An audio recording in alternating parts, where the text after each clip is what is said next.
আর বোধহয় আমি দেখতে পাবো না, আমি আর সালাম দিতে পাবো না। এই জন্য আপনি আমার এসে সালামটা নেন। সালাম লাগো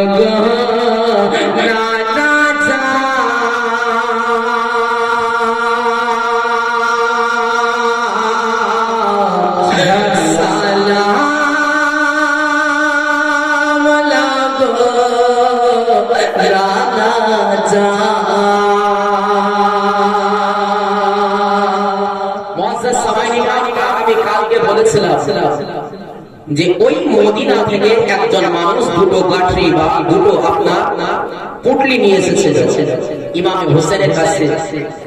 হযরতে সুগরা রাদিয়াল্লাহু তাআলা আনহা কাছ থেকে এই মানুষটা আপনার চলে গেল। ইমাম হোসেন ঘোড়াতে এলেন, ঘোড়ার পিঠে চাপলেন। এই ঘোড়ার পিঠে চাপার পরে সাদা কালকাটা সাদা এটা নয়, এটা হালকা করে ইকো কমেন্ট হালকা করে বিরাদর হযরত ইমাম হোসেন রাদিয়াল্লাহু তাআলা আনহু এক আপনার ঘোড়ার পিঠে যখন চাপলেন, হযরত ইমাম হোসেন রাদিয়াল্লাহু তাআলা আনহু এবার কারবালাতে উনি যাবে। শামাইনে কেরাম বাপদেরা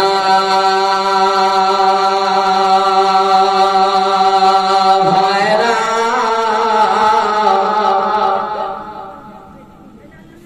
এদিকে জানা সাকিনা দাঁড়িয়ে আছেন বাবা 7 বছরের শিশু কন্যা। আব্বার দিকে তাকিয়ে আছেন ইমামে হোসেন যেন চলতে লাগলে আমার ইমামে হোসেন তিনি যেন কারবালায় যেন পৌঁছে গেলেন। কারবালাতে যাওয়ার পরে আমার ইমামে হোসেন রাদিয়াল্লাহু তাআলা আনহু তিনি যেন ঘোড়ার পিঠ থেকে একেবারে মরুভূমি কারবালার উপরে নামলেন। আমার ইমাম তিনি যেন ওই পায়ে 1000 লস্কর দাঁড়িয়ে আছে। একটা মানুষকে মারতে কতটা মানুষের প্রয়োজন? আপনার খুব জোর 3টা মানুষের প্রয়োজন। কিন্তু আমার ইমাম হোসেনকে মারার জন্য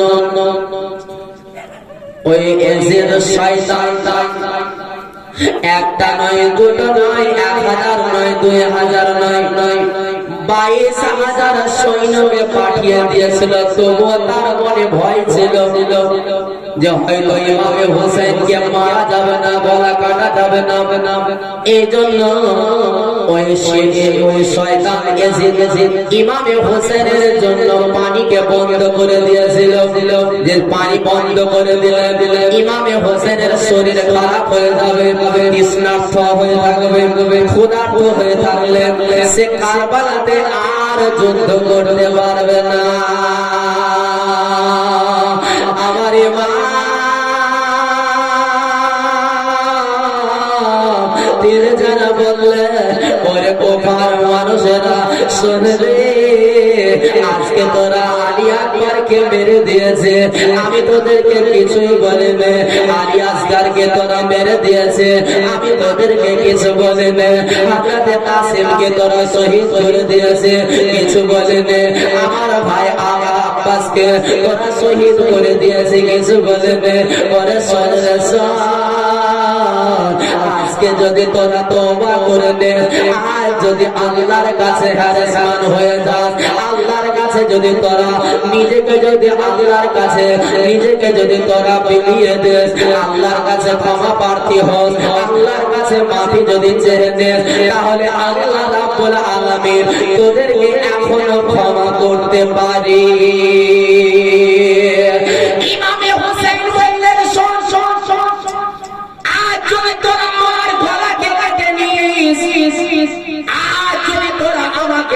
শহীদ করে দেশে তাহলে মনে মনে মনে ভেবে দেব যে আল্লাহ রাব্বুল আলামিন জীবনে তোদেরকে আর কোনদিন জান্নাতে দেবে না, তোদের জন্য আল্লাহ ওই জান্নাতটাকে যেন হারাম করে দেবে।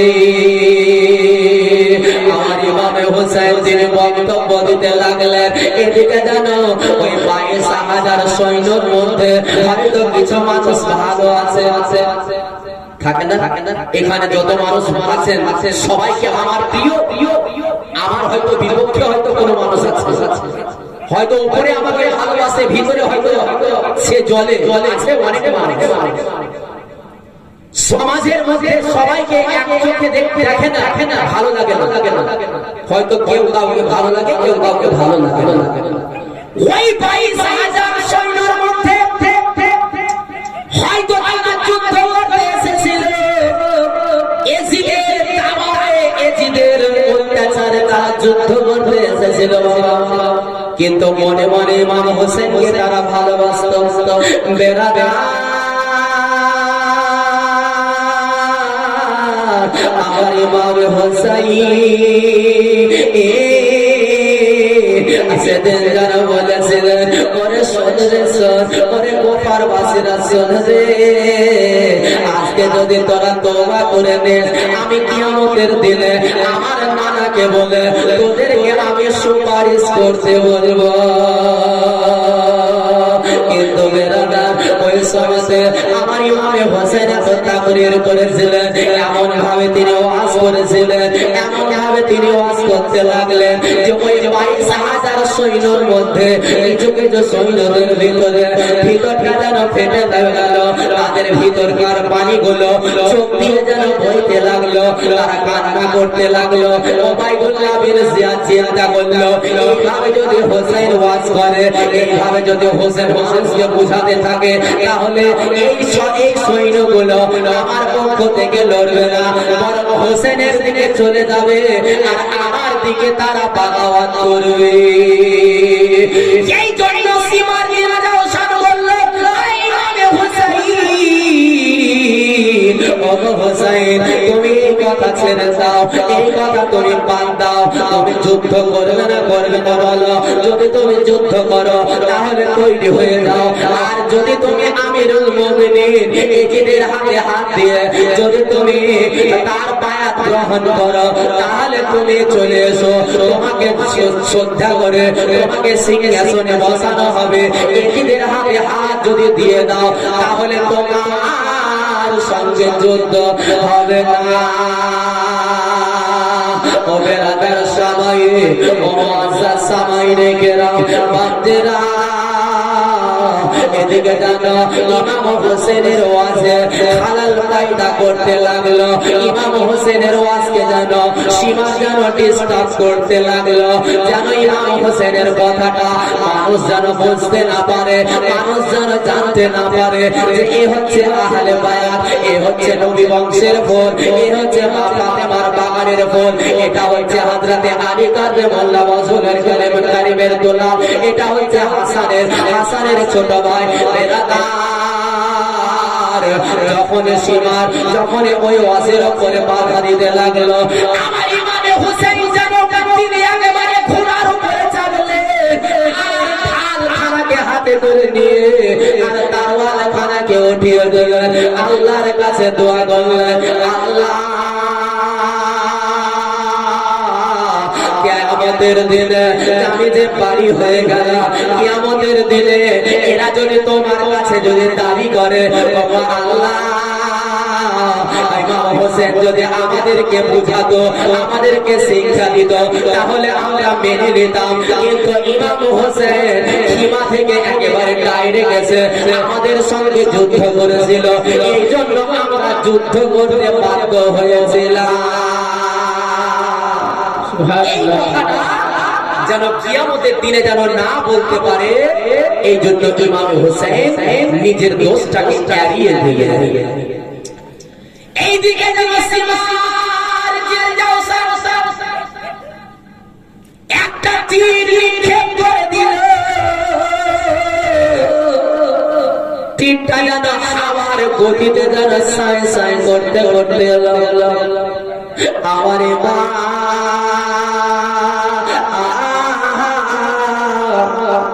তিনি যেন আল্লাহর কাছে দোয়া করলেন আল্লাহ আল্লাহ গো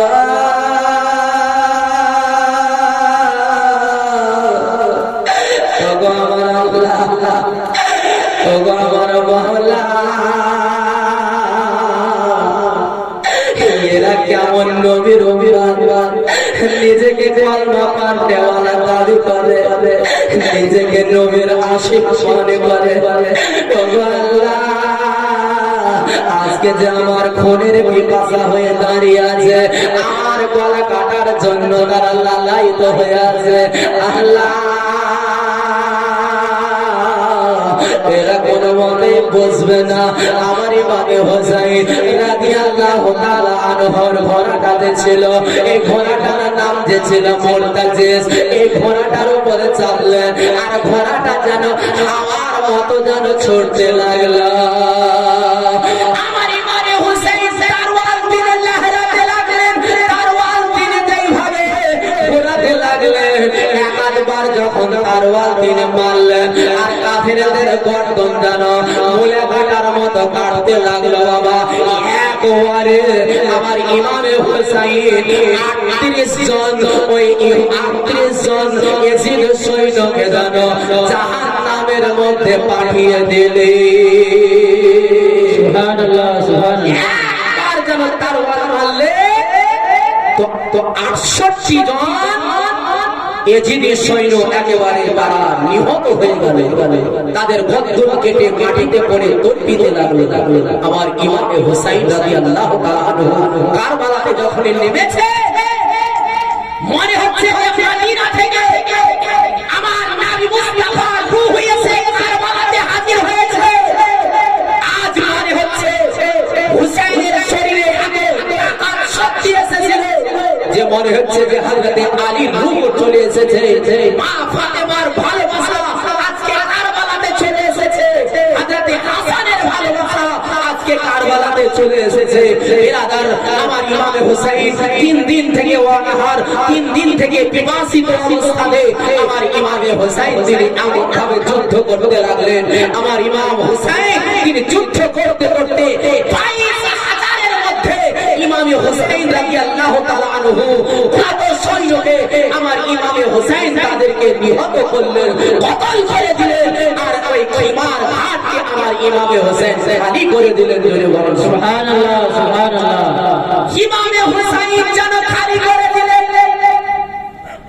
এইদিকে যেন আওয়াজ উঠলো সিমার বলতে লাগলো ওবাইদুল্লাহ বিন জিয়াদ বলতে লাগলো ইবনে সাদ বলতে লাগলো তারা যেন কারবালা ছেড়ে ছুটতে লাগলো কে কোন দিকে ছুটে পালাবে রাস্তা পায় না বেরাদা আর এদিকে ওবাইদুল্লাহ বিন জিয়াদ ইবনে সাদ তারা যেন এলান করতে লাগলো ওরে শহীদ রাসূল রে আজকে যদি তোরা চলে যাস আজ যদি ছুটে পালা তাহলে তোদের দেওয়া হয়ে যাবে তোদের সন্তানরা এতিম হয়ে যাবে তোদের ঘরটা বরবাদ হয়ে যাবে তোরা ছুটে পালাস না কিন্তু আমার ইমামে হোসেনের হাইবাতে আমার ইমামে হোসেনের হুঙ্কারে আমার ইমামে হোসেনের যে একটা ভয়ঙ্কর তিনি যার চেহারা দেখিয়েছিলেন কারবালাতে আমার ইমামে হোসেনের এই চামাকটি তলোয়ার দেখে সমস্ত কুফার মানুষেরা ছুটে পালালো আমার ইমামে হোসেন তিনি যেন এমন ভাবে যুদ্ধ করছে তারওয়াল যেন রোকে না বাবা তারওয়াল কেউ রোকতে পারে না ওবাইদুল্লাহ বিন জিয়াদ বলছে এই ইবনে সাদ ইমাম হোসেনের তারওয়াল যদি আজকে না রোকে আজ যদি না থামে তাহলে একটা মানুষ জিন্দা থাকবে না কুফার মানুষ জিন্দা থাকবে না তাদের বিবি বিবাহ হয়ে যাবে ছেলেরা এতিম হয়ে যাবে তার তারওয়ালকে রুখতে হবে তারওয়াল থামাতে হবে কিন্তু ইমামে হোসেনের তারওয়ালকে কেউ যেন থামাতে পারে না ওবাইদুল্লাহ বিন জিয়াদ ইবনে সাদ সে একটা সাহাবীর বেটা ছিল। ইবনে সাদ জানো সাহাবীর বেটা ছিল। এ জানতো ইমামে হোসেনের জীবনে কোনোদিন নামাজ কাজা হয়নি। ইমামে হোসেন যখন তিনি আযান শুনতেন সমস্ত কাজকে ফেলে আমার ইমামে হোসেন যেন দাঁড়িয়ে যেতেন। সুবহানাল্লাহ সুবহানাল্লাহ। সেই একজন সিপাহীকে বলল চলে যা আর কারবালাতে যাবে, যেখানে ইমামে হোসেন দাঁড়িয়ে আছে ওই জায়গাতে চলে যা। ইমামে হোসেনের কাছ থেকে কিছু দূরে দাঁড়িয়ে দাঁড়িয়ে ওই কারবালার মাটিতে উচ্চ স্বরে তো আযান দিতে যেমন আল্লাহু আকবারের ধ্বনি ইমামে হোসেনের কানে পৌঁছালো। বাবা ইমামে হোসেনের কানে যখনই পৌঁছে গেল আমার ইমাম তারওয়াল কেউ রুখতে পারলো না, 22,000 সৈন্য রুখতে পারলো না, ইয়াজিদ রুখতে পারলো না, ইবনে সাদ রুখতে পারলো না, আর ওবাইদুল্লাহ বিন জিয়াদ রুখতে পারলো না। আমার ইমামে হোসেন যেমন তিনি আওয়াজটা শুনলেন আল্লাহু আকবারের, ইমামে হোসেন যেন এক পা আল্লাহলেন না, সেখানে দাঁড়িয়ে গেলেন। সুবহানাল্লাহ সুবহানাল্লাহ। আমার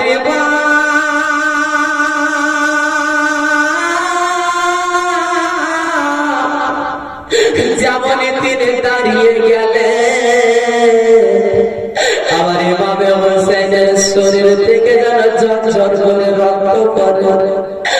বেরাদার ওবাইদুল্লাহ বিন জিয়াদ বলল এটাই মৌকা আছে, চারিদিক থেকে তীর মারতে লাগ আর ইমামে হোসেনের শরীরটাকে ছিদ্র করে দে। আমার ইমামে হোসেন দাঁড়িয়ে আছেন গো, চারিদিক থেকে যেন তীর আসতে লাগলো, একেবারে মিসাইলের মতো চারিদিক থেকে তীর আসতে লাগলো, জাহেরিরা তীর আসতে লাগলো, বিসমাহানো তীর আসতে লাগলো, ইমামে হোসেনের কিছু তীর শরীরে লাগলো। আজান শেষ হয়ে যাওয়ার পরে আমার ইমামে হোসেন আবার যেন ওই মুমতাজিজ ঘোড়ার উপরে সওয়ার হয়ে গেলে।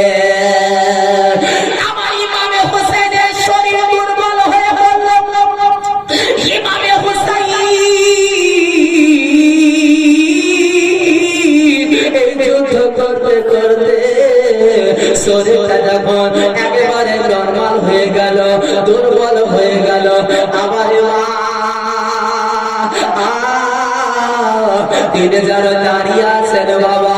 আর সিফাতে সিনান বলে এক শয়তান দূর থেকে একটা পল্লব মারলো, নেজা মারলো, এই নেজাটা ছুটতে ছুটতে এসে আমার ইমামে হোসেনে একেবারে এই পেছানিতে নেজাটা যেন গেঁথে গেল। সুবহানাল্লাহ সুবহানাল্লাহ। আমার ইমামে হোসেন যেন নেজাটাকে বাহির করলো আর মাথা থেকে যেন টিপের মতো যেন রক্তের ফোয়ারা যেন পড়ছে। ও আল্লাহ,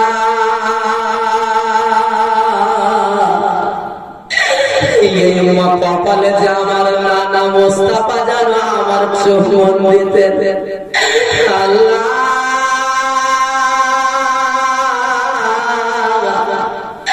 আমি যে পেশানিতে জীবনে আমি সাবালক হওয়া পর্যন্ত, আমি সাবালক হয়ে যাওয়ার পর থেকে নিয়ে আজ পর্যন্ত এই পেশানিতে জমিনে মাথা টেকে এত সাজদার মজা নিয়েছে গো আল্লাহ, যে আর মনে হয় আমি কারবালাতে যে আমি সাজদা করতে পারবো না। আমার ইমামে হোসেন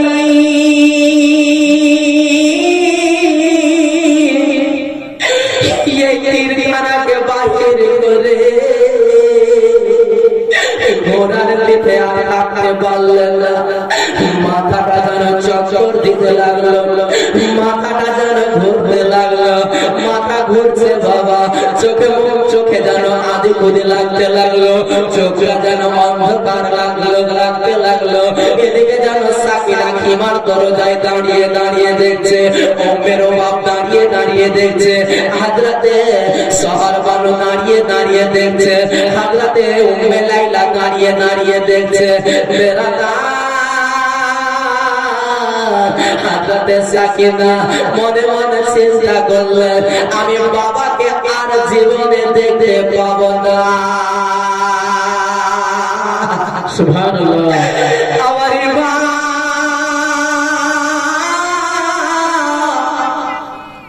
ওই দুলদুলের পিঠে তিনি আর কাঁপতে পারলেন না বাবা। তিনি যেন দুলদুলের উপর থেকে সাজদার হালাতে তিনি মাটির মধ্যে পড়ে গেলেন। আর মাটিতে এমন ভাবে পড়লেন, এই পেশানিটা একেবারে মাটিতে ঢেকে গেল। আমার ইমামে হোসেন কারবালাতে যেন তারওয়ালের নিচে সাজদা করেছিলেন। হযরত ইমামে হোসেন যখন তিনি সাজদার হালাতে চলে গেলেন, এদিকে যেন সিমার জেল জাওশান, এদিকে আপনার সাবাল বিন এজিদ, সেনান বিন আনাস, এই চারজন শয়তান ছুটতে ছুটতে এলো। তারা এলো কাছে, আর ইমামে হোসেনকে তারা যেন চিৎ করে ফেলে দিল। ইমামে হোসেনের বুকের মধ্যে বসে গেল। আর ইমামে হোসেনের বুকে বসে যাওয়ার পরে ওই সিমার জেল জাওশান একটা ধারালো তরোয়াল নিয়ে আমার ইমামের গলা কাটবে। সুবহানাল্লাহ, সুবহানাল্লাহ। আমার ইমামে হোসেন দিনে যারা বসে পড়ে আছে, আমার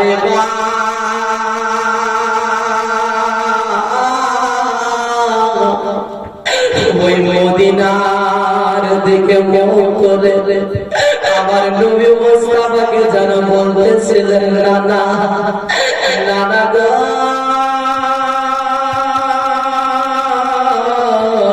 ওগো আমার নানা, আজকে যে আর মনে হয় দেখা হবে না, আজকে আমি চিরজনমের মতো চলে যাব। আপনার রওজাকে আর বোধহয় আমি দেখতে পাবো না, আমি আর সালাম দিতে পাবো না। এই জন্য আপনি আমার এসে সালামটা নেন। সালাম লাগো নানা জান,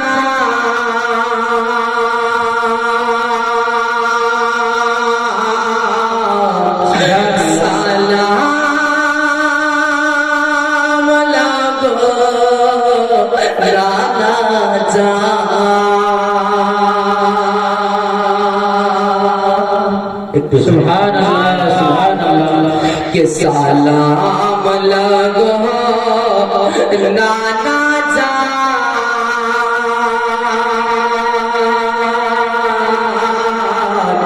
सलाम लगो नाना जान। इसो नाना करबलाते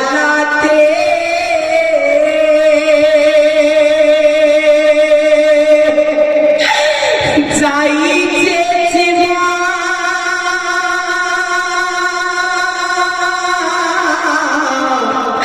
সিমরে রাতে চালাই ছোলা রকমে বড়ই কঠিন তার প্রাণ।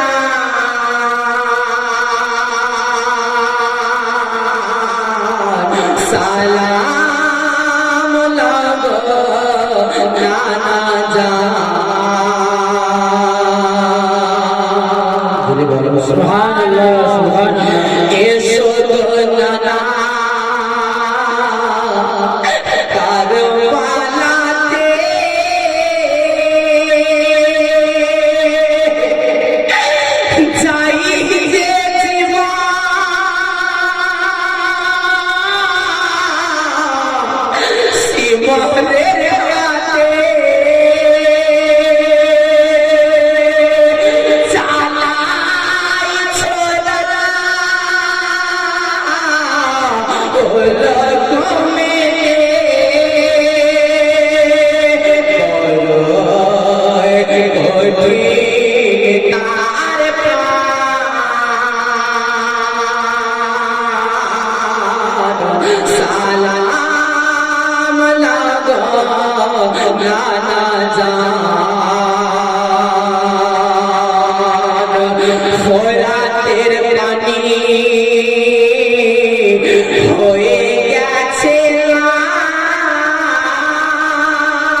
বলিব না না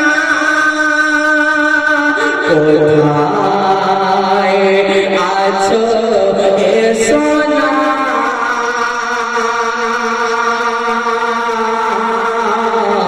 সালাম লাগো নানা জান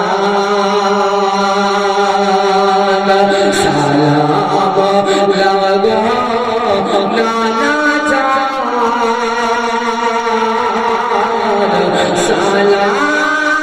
সালাম লাগো নানা জান সীমার আপনার সিনাতে বসে আছে ইমাম হোসেন কি বলছে দেখো কে ওঠে রে সীমা ছেড়ে দে মোরে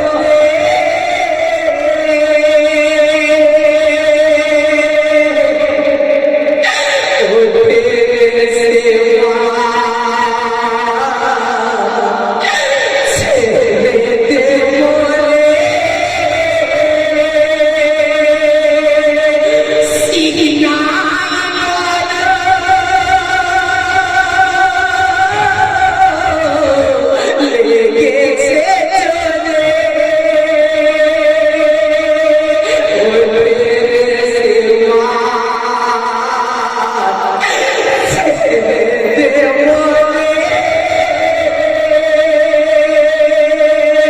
সীমা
আবার নবী মুস্তাফাকে জানো বলছেন নানা নানা গো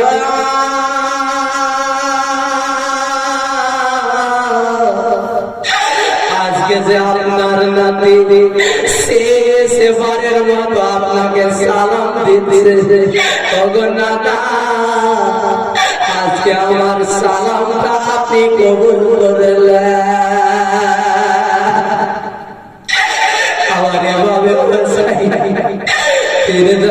কারবালার দাঁড়িয়ে পড়ে আছে যেভাবে হোসেন জান্নাতের ফেরেশতারা কোলে করে নিয়ে দোলা দিত যেভাবে হোসেনকে জান্নাতের ফেরেশতারা এসে তারা যেন দোলায় দোলা দিত কোলে করে নিয়ে খেলা করতো বাবা আজকে ওই এভাবে ওই ধুলো বাড়ির বিছানাতে যেন পড়ে আছে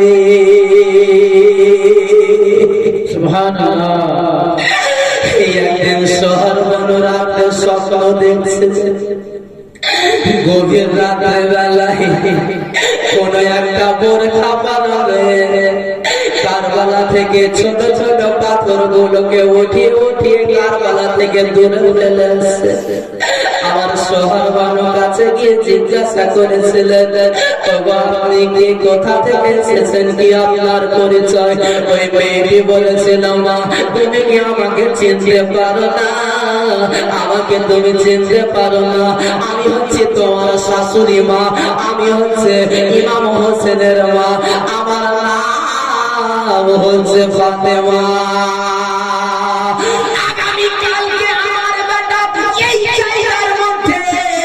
যে ইমাম হোসেনের শরীরটা এত নরম ছিল আমার পাক দুধ পান করে আমার কোলে লালিত পালিত হয়েছিল।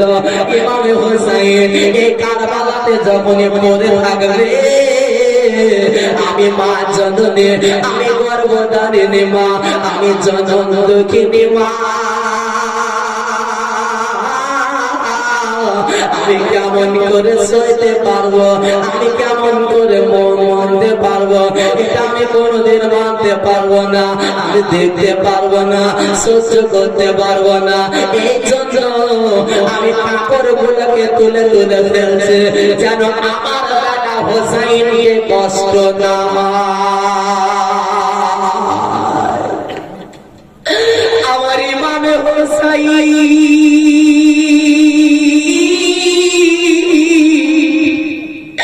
তিনি যেন পড়ে আছে,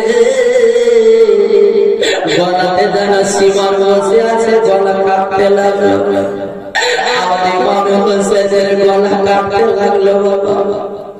আমার ইমামে হোসেন রাদিয়াল্লাহু তাআলা আনহু তিনি যেন ওই কারবালার ঘাটিতে 56 বছর 5 মাস 5 দিন সময়ে আমার ইমামে হোসেন রাদিয়াল্লাহু তাআলা আনহু ইসলামের খাতিরে আপনামে মুস্তাফার উম্মতকে উদ্ধার করার জন্য, আমার নবীর উম্মতকে পার করার জন্য আমার ইমামে হোসেন ওই 56 বছর বয়সে ওই কারবালায় শহীদ হয়ে গেলেন। আমার ইমামে হোসেনের রক্ত যেমন কারবালাতে পড়ল, আকাশ যেন অন্ধকার হয়ে গেল, দুনিয়াটা যেন অন্ধকার হয়ে গেল, একেবারে ভূমিকম্প আরম্ভ হয়ে গেল। কোন সিপাহীর একটা বয়ান যে দিন হয়েছিল, দুপুর হয়েছিল, কিন্তু মনে হচ্ছিল যে আকাশে সূর্য দেখা যেত না, আকাশে যে চন্দ্র দেখা যেত, আকাশের তারকাগুলো দেখা যেত, দুনিয়াটা এত অন্ধকার হয়ে গেছিল, এত কালো হয়ে গেছিল, আসমান এত কালো হয়ে গেছিল যে মনে হচ্ছে আসমান যেন একে অপরে টকরাও খাচ্ছে, একে অপরে যেন ভেস খাচ্ছে। আজ মনে হচ্ছে যে এই দুনিয়াতে আর টিকবে না, আজকে যেন কিয়ামত হয়ে যাবে। আমার ইমামে হোসেনের শরীরে 72টা বাবা তারওয়ালের আঘাত লেগেছিল, 73টা নেজা লেগেছিল, 73টা তীরের আঘাত লেগেছিল। আমার ইমামে হোসেন রাদিয়াল্লাহু তাআলা আনহু শহীদ হয়ে যাওয়ার পরে ফাতেমা জোহরা রাদিয়াল্লাহু তাআলা আনহা তিনি শুকরানা নামাজ আদায় করেছিলেন। মনে হয় যে আমার বেটা আজকে আমার দুধের লাশ যেন রেখে দিয়েছে। সুবহানাল্লাহ, সুবহানাল্লাহ। ইমামে হোসেন শহীদ হয়ে যাওয়ার পরে লাশ পড়ে আছে, কেউ পায়জামা খুলে নিল, কেউ জামাকে খুলে নিল। আল্লাহ তাআলা যেন হাওয়াকে হুকুম দিলেন, ওরে বারুকোনা শোনে রে, আজকে আমার নবীর নাতি উলু অবস্থায় কারবালায় পড়ে আছে, যা তোরা উড়তে উড়তে যা, যা তোরা তাড়াতাড়ি যা, কারবালাতে যত ধুলোবালি আছে সমস্ত উড়তে উড়তে যা। আর ইমামে হোসেনের এই নাভি থেকে পা পর্যন্ত ঢেকে নে। ইমামে হোসেনের শরীরে এমন ভাবে ঘোড়া দৌড়ানো হয়েছিল, এমন ভাবে ঘোড়া ছোটানো হয়েছিল যে ইমামে হোসেনের শরীরের মধ্যে যতটা হাড্ডি ছিল বাবা, একটা হাড্ডি গোটা ছিল না, সমস্ত হাড্ডি গুলো ভেঙে চূর্ণ বিচূর্ণ হয়ে গেছিল। এই মোরতাজিয়াজ ঘোড়াটা যেন দাঁড়িয়ে আছে বাবা, চোখ দিয়ে পানি পড়ছে। ইমামে হোসেন এতদিন ধরে 4 পিঠে সওয়ার হয়ে আমার ইমামে হোসেন যুদ্ধ করেছিলেন, মদিনার গলিতে ঘুরেছিলেন। আজকে ওই দুলদুলটা যেন আর নিজের মনিবকে হারিয়ে দিলেন, নিজের আকাকে হারিয়ে দিলেন, নিজের দেশিয়াকে হারিয়ে দিয়ে ওই দুলদুল যেন কান্না করে। দুলদুলটা যেন হাঁটতে হাঁটতে সীমার পাশে এসে দাঁড়িয়ে আছে। শহর বড় তাড়াতাড়ি এলো, উম্মের বাবা তাড়াতাড়ি এলো, হযরতে সাকিনা তাড়াতাড়ি এলো, হযরতে উম্মে লাইলা সেও যেন তাড়াতাড়ি এলো। আর তাড়াতাড়ি আসার পরে আর এই দুলদুলকে আমার ইমামে হোসেনের এই ঘোড়াটাকে জিজ্ঞাসা করছিল, ইমামে হোসেনের দুলদুলকে জিজ্ঞাসা করছিল, ওরে দুলদুল বল রে আজকে তোর চোখে কেন পানি, এইভাবে তো অঝার নয়নে কেন কাঁদে? দুলদুল রে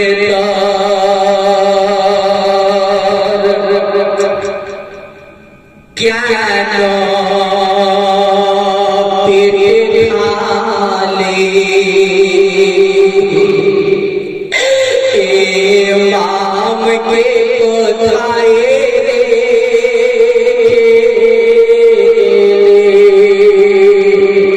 বুলবুল রে তোর কেন পেটে খালি ইমামকে কোথায়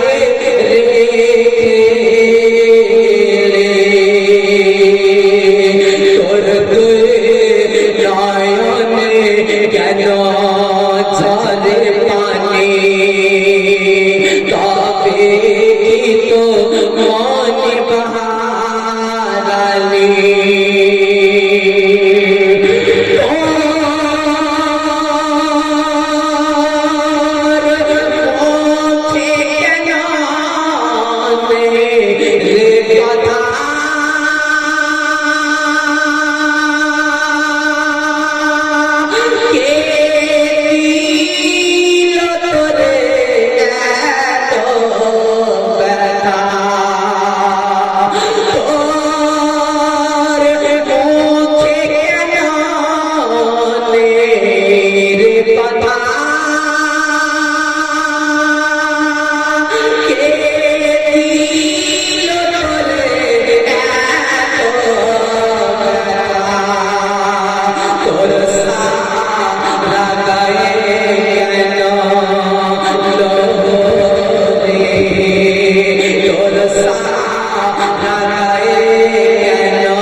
सुभान अल्लाह, सुभान अल्लाह।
মা